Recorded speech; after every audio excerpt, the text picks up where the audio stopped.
Yeah. I hate that. All right, welcome to another episode of Hometown History. I'm JB. And I'm Domi. We've just been filming taverns around York County area. First we at Peter Wolf House, then we were down at the Hoke House down in Spring Grove. And so now we're up at Dillsburg, just continuing this, tour of taverns across York County. Yeah, absolutely. So today our title for this episode is The Dillsburg Tavern Brings Back the Booze with a History Twist.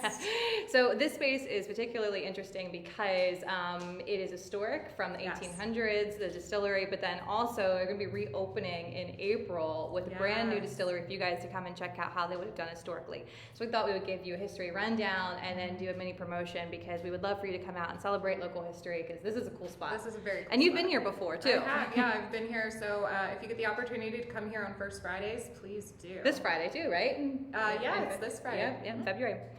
So settlers that would have been heading west and south to the frontier, they would have passed right through here. And so this is the same kind of story that you would have heard from down in Spring Grove. So these are historic trails from Native Americans, the Susquehannocks.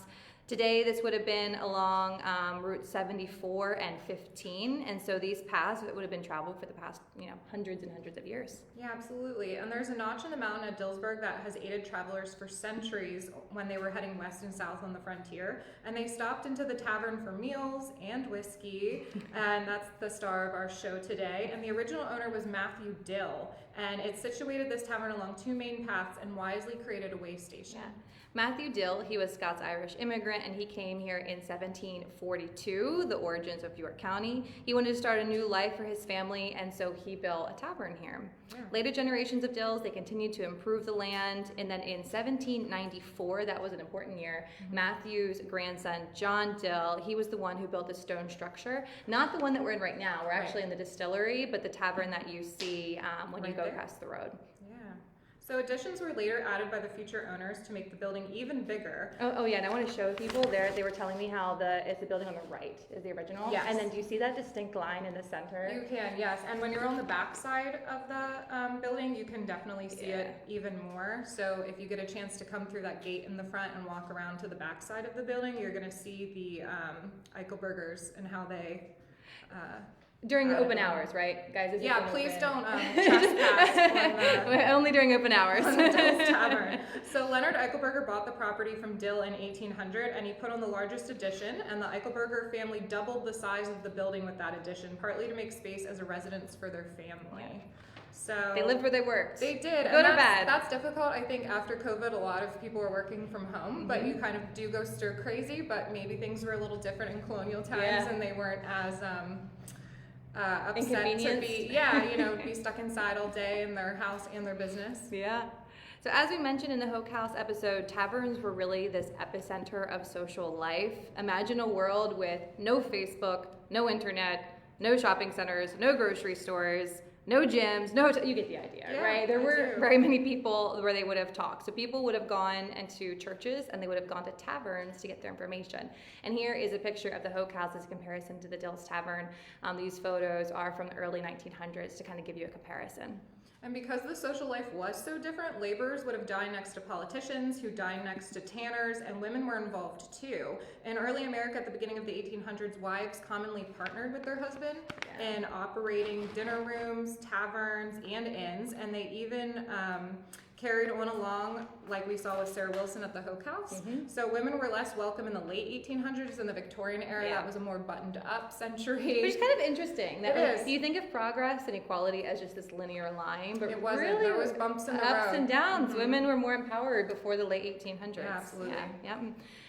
Here is anyway, at the time, local farmers were the ones who made a lot of their own spirits, and especially in York County, you hear a lot of local farmers, and actually farmers continued through Prohibition into, the mid-1900s. The Ball Hills in Newbury. Right. And they would have used copper pots like this.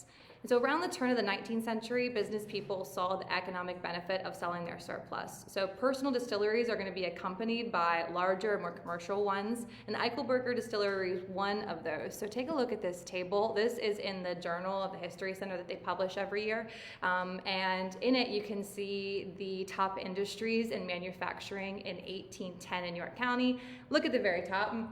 Distilleries, Yes. number one industry in 1810 in York County. We liked our booze back then. Just like today. Right? So prior to the purchase of the Dills, the Eichelbergers were wagon builders in addition to tavern keepers and distillers, and these additional skill sets helped them expand the distillery business because they already possessed the means to transport the rye, the corn, and the barley, which was the basis for making all of these spirits. Once they went commercial, they needed a steady supply of this grain and the wood and the wagoneers and, of course, drinkers. And so according to the Northern York County Historical Preservation Society, the gallons of distilled spirits consumed by Americans tripled between 1810 and 1820, and that meant good business for these guys. We want to encourage you to visit their website. It is well navigable. You can really access it, and they've got a lot of great articles. So here is where it is, and we can put a link later on. So that brings us to why there was a rise in the temperance movement at that time, and that was a push to limit the drinking of alcohol, think prohibition. But the temperance movement didn't worry the Eichelbergers because they had all of their businesses to keep them going, mostly the transporting of goods. So they didn't rely completely on the alcohol. Yeah. And on the far right, I found this really interesting document. It says a hasty defense. Oh my gosh. A hasty defense of the farmers and distillers of York County. Anyway, so here was the farmers in the local area that were creating these pamphlets that would have gone directly against prohibitions. Like, here's why we should continue selling alcohol where we're at. So the Eichelberger family spent 3 generations crafting these distilled spirits to thirsty American frontiersmen and women. Yes. It was, like we said, this epicenter of camaraderie and togetherness. So then in 2013, Dillsburg finally passed a referendum that allowed the sale of alcohol within the borough. So think about it. It was totally dry until 2013. And that was good news for the tavern because locals are now reconnecting with drinking pastimes by turning it into a working distillery. 200 plus years later, the new Eichelberger distillery at the Tavern will carry on that legacy of distilling whiskey. And they maintain this 18th century recipe, technique, and attitude, as they said to local news sites and their website. And this building is basically a replica of the original distillery. Yeah, and their goal through all of this is to showcase a thriving Pennsylvanian farm distillery where you can see, smell, and taste and learn about early whiskey in America.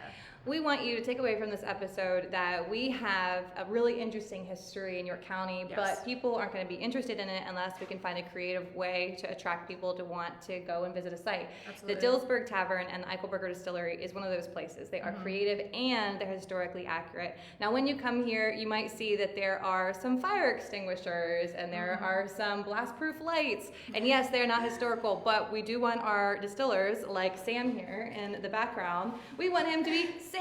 So they've done a really nice job of marrying the two of historical accuracy with this desire to also, keep up with the times and have exit signs. Yeah, because at the end of the day, we're not in the 1700s or the 1800s, and if you're running a business, you have to be up to code. So don't harp on them for any inaccuracies when it comes to safety measures. But that brings us to our next talk. We changed the date actually from February 22nd. It's now going to be February 15th at the Redland Community Library, and we're going to be talking about our favorite authors in York County. I hope to see you there. That is live and in person, so please come and check it out. You can actually come to the Redland Library in February 15th. Yeah, we're going to have an event soon on Facebook that you can RSVP to. All right, thanks, guys. Thanks, guys.